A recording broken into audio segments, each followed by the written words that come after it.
ito na, slice ko na kaya matitikman ko na kung anong lasa nito. Pero, ayan oh.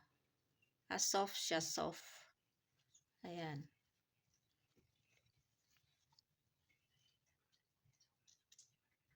Assalamualaikum everyone. Alhamdulillah for another day. Today is January 21 and today is Tuesday and time now in Pakistan is 12:35 noon. Today I'm going again to make new recipes. So these are all the ingredients. 2 cups of all-purpose flour, 1/2 or 1/4 cup of sugar, and 2 whole eggs. If you want more additional, you can use 3 eggs, but I use only 2. And 1 teaspoon of baking powder, 4 tablespoon of yogurt, and I will use also drops of vanilla. If you want to use vanilla sugar, then you can use, but I don't have vanilla sugar, so I use this syrup. And 4 tablespoon or 5 tablespoon of cooking oil, and I use also evaporated milk. So first we have to put all this one here, and then this oil, I will not put all this oil, and drops of vanilla essence or syrup, and this baking powder, and this evaporated milk. No, this is enough. So I will put now all this yogurt here.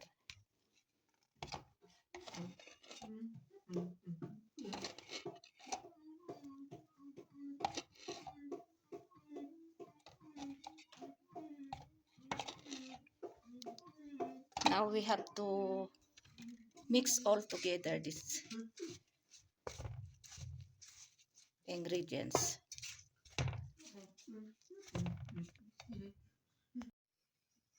Ito na yung butter niya, dapat ganito kalapot.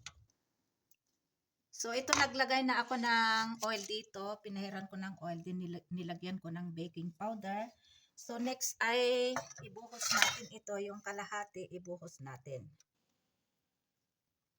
Ayan. Huwag natin ilagay lahat kasi may paggagawan ako nito.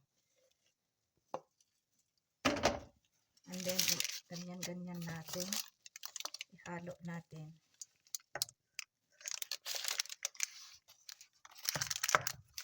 So ito na yung gagawin kong fillings. Ayan, ganyan-ganyan siya.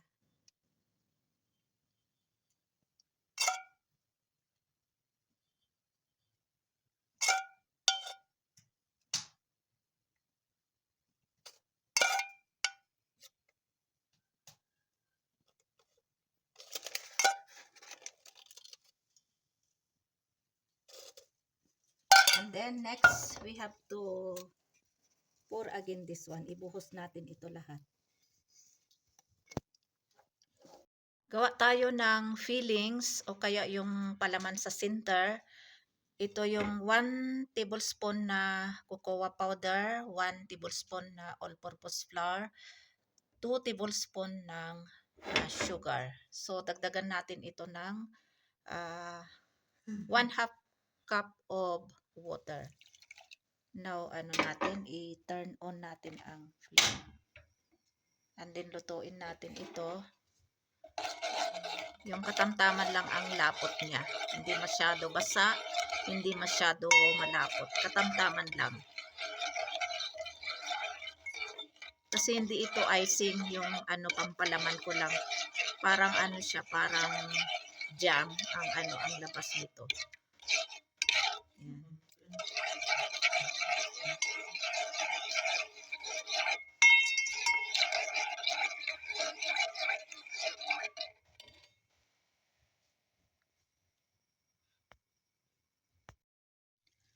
Ito na yung cocoa powder, sugar, and all-purpose flour and water. Ganito lang siya sticky. Ayan. So I put already all here. You see this one is already empty. Now next we have to put again like this.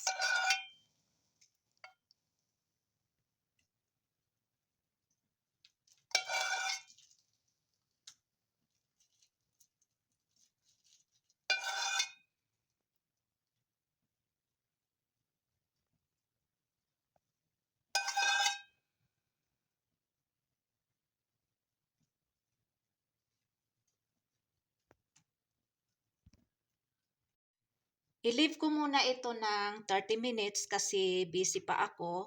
And then, ibibake ko ito sa aking unique oven, yung malaking kasirola na may buhangin. Doon ako magbe-bake sa chimney o kaya sa pugon sa may kahoy. Na-preheat ko na itong aking unique oven. Mainit na itong buhangin kaya ilagay ko na ito. Ayan. Ang aking unique oven. Ayan, takpan. Ayan, check natin kasi more than 30 minutes na ito na nilagay ko dito. Check natin ng toothpick.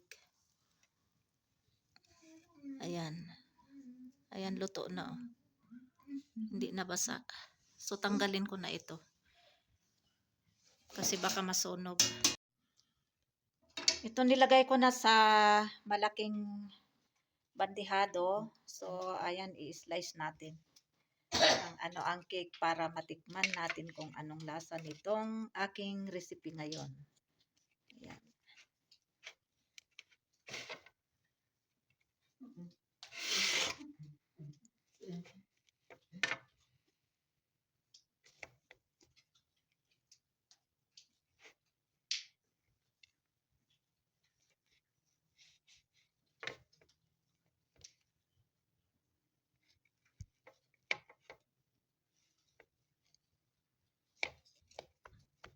Yan. Kape tayo ng parisan ng ng ginawa kong cake kanina. Ito ngayon ko lang tikman. Inunahan na ako nila. Si Fahad, si Lakay, kinain na ng umawa kasi ako ng chai para sa kanila. So yung isang slice dinala ni Fahad doon sa baba kasi meriendahin niya daw mamaya. Na ngayon 10 past 10 na. So ito magkape ako kasi nilalamig ako. Kape tayo parisan ng ng itong cake na ginawa ko. Bismillah wala barakatullah.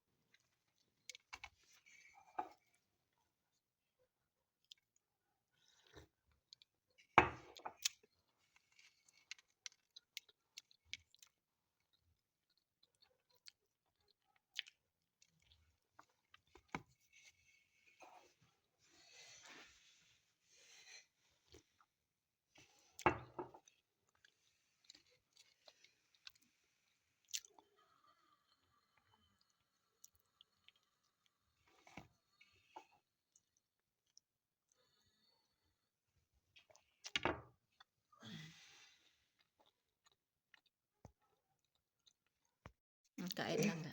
Ayan.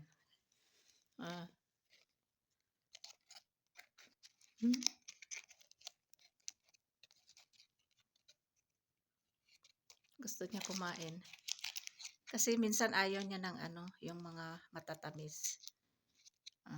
Pero ngayon gusto. Nabulunan tuloy silang ga. Kain. Ayaw na yata. Ito para kay Langga, konti lang yung kinain niya. So, isa din yung aking kinain, 1.5 siguro. Kasi nung pagkatapos ko mag-bake, tinikman ko. Kaya ito na lang yung natira. Kasi si Lakay, 2 slice yung kinain niya. Tapos si Fahad, isang slice kinain niya with tea.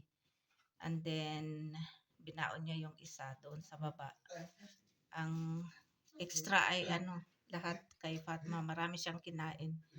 Si Fatma. Kaya ito na lang natira para ito kay langga.